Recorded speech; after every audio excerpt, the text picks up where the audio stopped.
ሰላም ጤና ይስጥልኝ የመኪና ወዳጆች እንደምናላችሁ። በዛሬው ዝግጅታችን ትንሽ ለየት ያለና ዘመናዊ መኪና ይዤላችሁ መስጫለሁ። የቱርኩ ፕሬዝዳንት ለኢትዮጵያ ጠቅላይ ሚኒስትር በስጦታ መልክ ያቀረቡት አንድ ተሽከርካሪ አለ። ይህም ቶግ ቲ10 ኤክስ የሚባል አለ። ይህም መኪና በቱርክ ታሪክ የመጀመሪያው በሀገር በቀል በኤሌክትሪክ መኪና ነውና በዛሬው ዝግጅታችንም የተሽከርካሪ ምን አይነት ነው፣ ምን የተለየ ነገር አለው፣ ምክንያቱም ከትንሽ ጊዜ በኋላ እነዚህ መኪናዎች ወደ ሀገራችን በብዛት መግባታቸው ስለማይቀር ምን አይነት ተሽከርካሪዎች ናቸው የሚሉትን አንድ ባንድ እንመለከታለን። ለዚህ ቻናል አዲስ ከሆናችሁ በዚህ ቻናል ላይ በየዕለቱ ከመኪና ጋር የተገናኙ መረጃዎችን ይዘን ስለምንቀርብ ከመኪና ጋር የተገናኙ መረጃዎችን መከታተል የምትፈልጉ ከሆነ ሰብስክራይብ ያድርጉ። እንዲሁም ቪዲዮ ሲለቀቅ በቶሎ እንዲደርሰው የደወል ምልክቱን ይጫኑ። ስለ መኪና ውስጥ የአንዳንድ ነገሮች እናውራ። የተሽከርካሪ ዲዛይን ውስጥ ተመለከቱ ትንሽ ለየት ያለና ከቻይና ከምናውቃቸው ትንሽ ለየት ያለ ውበት የጨመረ ነው። ይህም የሆነበት የጣሊያኑ መኪኖችን ዲዛይን በማር የሚታወቀው ፒኒንፎሬና የሚባለው ዲዛይን ቢሮ አለ። ከቱርክ ዲዛይነሮች ጋር በጥምረት የሰሩት ነው። የፊት ለፊቱ ግሪን እንደምትመለከቱት ትንሽ ለየት ያለ ቅርጽ አለው። ይህም የቱርክ ምልክት የሆነውን የቱሊፕ አበባ ቅርጽ ያለው እንዲሆን ተደርጓል። የመኪናው መብራቶች የፊተኞቹ ሙሉ ለሙሉ ኤልኢዲ ሲሆኑ ሲበሩ ደግሞ የቪ ቅርጽ እንዲኖራቸው ተደርገው ዲዛይን የተደረጉት። መኪናው በመጠኑ የተሽከርካሪ ኤስዩቪ ምንላቸው ውስጥ ሆኖ ከዛ ውስጥ ግን ሲ ሴግመንት ምንላቸው ውስጥ የሚመደብ ነው። በቁመቱም እንዲሁም በስፋቱ ማለት ነው።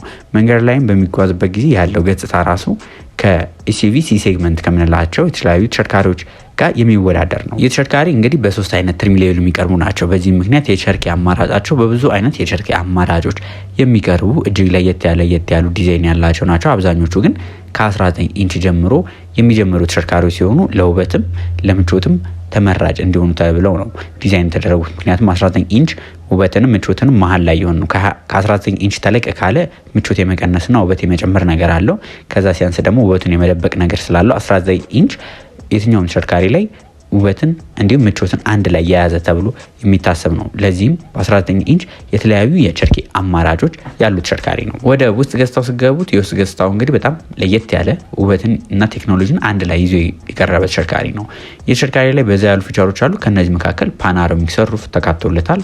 ዳሽቦርዱ ሙሉ ለሙሉ ባለ 29 ኢንች ስክሪን ተገጥሞለታል። ይህን ስላችሁ 29 ኢንች ድራይቨር ዲስፕሌዩ እና ኢንፎቴመንት ስክሪን አንድ ላይ ሲሆን ከዚህ በተጨማሪ ደግሞ የኤሲ እንዲሁም ደግሞ ተጨማሪ ሌሎች ፊቸሮች የምትቆጣጠሩበት ደግሞ ከስር ከኤርቬንቶቹ ስር ራሱን ችሎ ተገጥሞለት እናኛለን። አንድ ነገር ልንገራችሁ፣ ሌሎች መኪኖች ላይ የማታገኙት እዚህ መኪና ላይ ግን አብዛኛዎቹ ትሪም ሌቭሎቹ ላይ የሚገጠም አይነት ፊቸር አለ። ይህ ምንድነው? አርቲፊሻል ኢንተለጀንስ አለው። ሌሎቹ ላይም አርቲፊሻል ኢንተለጀንስ አለ። ምን የተለየ ነገር አለው ካላችሁኝ፣ ወደ መኪናው በምትገቡበት ጊዜ ለምሳሌ አሽከርካሪው እናንተ ከሆናችሁ ከዚህ በፊት አስተካክላችሁት እንደነበረው የወንበሩ አቀማመጥ፣ የሙዚቃ እንዲሁም ደግሞ የሙቀት መጠን ማለትም የኤሲ መጠኑ ራሱ እንዲያስተካክልላችሁ እናንተ ምንም ሳናውቁት ልክ የእናንተን ፊት ሲያይ ያንን እንዲያስተካክል ያደርጋል። አርቲፊሻል ኢንተለጀንስ እዚህ መኪና ላይ የተገጠሙ ማለት ነው። ሌላ ሰው ሲመጣ ደግሞ ሌላ ጊዜ አጀስት በሚያደርገው መልኩ እንደዛ እንዲሆንለት ማድረግ ይችላል። ይህ አርቲፊሻል ኢንተለጀንስ እዚህ መኪና ላይ ከሚሰጡ አገልግሎቶች መካከል ከብዙ በጥቂቱ ነው። ሌላ ፊቸር ደግሞ ልጨምርላችሁ። የተሽከርካሪ ላይ የተገጠመለት የድምጽ ሲስተም ኦዲዮ ሲስተሙ በምናይበት ጊዜ የተሽከርካሪ ላይ የተገጠመለት የኦዲዮ ሲስተም በዚህ ዋጋ ከምታገኟቸው ጋር የሚወዳደር አይደለም። የተሽከርካሪ ላይ መርደን የሚባል የድምጽ ሲስተም ነው የተገጠመለት። ብዙ ጊዜ የጀርመን መኪኖች ላይ የምናገኘው አይነት የኦዲዮ ሲስተም የተገጠመለት ሲሆን ይህም ድምጽ ሲስተሙ ምንድነው የተባለው ኦልሞስት የኮንሰርት ውስጥ ያላችሁ እንዲመስላችሁ ነው የተደረገው። ይህ እንግዲህ ለምቾታችሁን በማሰብ የተደረገ ነው። የኦዲዮ ሲስተም ከፍተኛ ኳሊቲ ካላቸው የኦዲዮ ሲስተሞች መካከል አንዱ የሆነው እዚህ መኪና ላይ ተገጥሞለት እናኛለን። እኛ ሀገር ላይ እንደምታውቁት ለጠቅላይ ሚኒስትሩ ብዙ ጊዜ የሚሰጡት ተሽከርካሪዎች በስጦታ መልክ የኤሌክትሪክ ተሽከርካሪዎች ናቸው። ከዚህ በፊት ኃይሌ ማርጎት ነበርና ይህም ተሽከርካሪ ሙሉ ለሙሉ ኤሌክትሪክ ነው። እንደነገርኳችሁ በቱርክ የሚመረት ነው። የተሽከርካሪ ላይ ግን የተገጠመለት ባትሪ የተለቀ ያለ ባትሪ እንደሆነ ነው። በካምፓኒው ልገዙ እናንተ በግል ይገዛሉ ብትሉ ተሽከርካሪዎች በ52 እና በ88 ኪሎዋት አወር ባትሪ አማራጮች ይኖራቸዋል። 88 ሲሆን ሎንግ ሬንጅ ማለትም ረጅም ኪሎ ሜትር መጓዝ እንዲችል የሚያስችለው ነው ማለት ነው። የፈረስ ጉልበቱም የዋዛ አይደለም። 218 የፈረስ ጉልበት ማምጫ ይችላሉ። ከ0 100 ኪሎ ሜትር በ7.4 ሰከንድ ውስጥ መድረስ የሚችሉ እጅግ በጣም ፈጣን ከፍተኛ ጉልበት ያላቸው ተሽከርካሪዎች ናቸው። ታዲያ መኪናው በአንድ ጊዜ ቻርጅ ምን ያህል ርቀት ይጓዛል ካላችሁ እነዚህ መኪኖች በአንድ ጊዜ ቻርጅ እስከ 523 ኪሎ ሜትር መጓዝ ይችላሉ። እንዲሁም ደግሞ ቻርጅ ለማድረግም ከ30 እስከ 80 ለመሙላት በፋስት ቻርጀር ቻርጅ የምታደርጓቸው ከሆነ ኦልሞስት በ30 ደቂቃ ውስጥ ቻርጅ ማድረግ ይችላሉ ማለት ነው። ሌላኛው የኤሌክትሪክ መኪና ላይ መታየት ካለባቸው ነገሮች መካከል የአደጋ የመከላከል ብቃታቸው ነው። ምክንያቱም እነዚህ ተሽከርካሪዎች ያላቸው የፈረስ ጉልበት ኦልሞስት 218 የፈረስ ጉልበት ነው ያላቸው። በዛ ላይ ባለ አንድ ሞተር ሆነው ማለት ነው፣ ሪር ዊል ድራይቭ ነው። በዚህ ምክንያት ከፍተኛ ጉልበት አላቸው። በዚህም ምክንያት ራሱን የቻለ የደህንነት ሴፍቲ ፊቸሮች ሊኖራቸው ይገባል። የተሽከርካሪ ላይ 7 ኤርባጎች አሉት። 360 ዲግሪ ካሜራ ተካቶለታል። እንዲሁም ደግሞ አውቶኖመስ ኢመርጀንሲ ብሬኪንግ ማለትም እናንተ እያሽከረከራችሁት በራሱ ጊዜ ፍሬን እንዲይዝ፣ ሰው ሲገባበት ፍሬን እንዲይዝ። ሌላኛው ደግሞ ሌን ኪፕ አሲስት፣ ያ ማለት ከመስመሩ ወጥታችሁ ልታሽከረክሩ ስትሞክሩ ወደ መስመር እንድትመለሱ የሚመልሳችሁ ሌን ኪፕ አሲስት አላቸው። እነዚህ የመሳሰሉትን የተሽከርካሪ ላይ ታገኛላችሁ፣ የሴፍቲ ፊቸሮች ማለት ነው።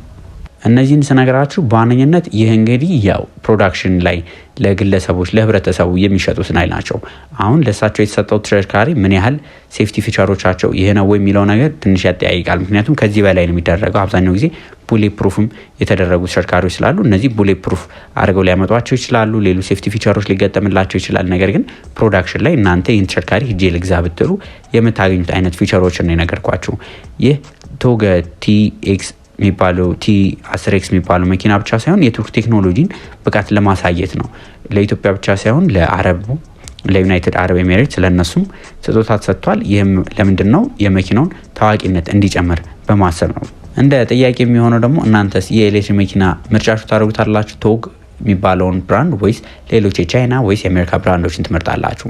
ሀሳብ አስተያየታችሁን ኮመንት ላይ ጻፉልን። ለዛሬ ይዤላችሁ የቀረቡት መረጃ ይህን ይመስል ነበር። በቀጣይ ሌሎች ከመኪና ጋር የተገናኙ መረጃዎችን ይዤላችሁ እስቀርብ ድረስ መልካም ሁሉ ተመኘው።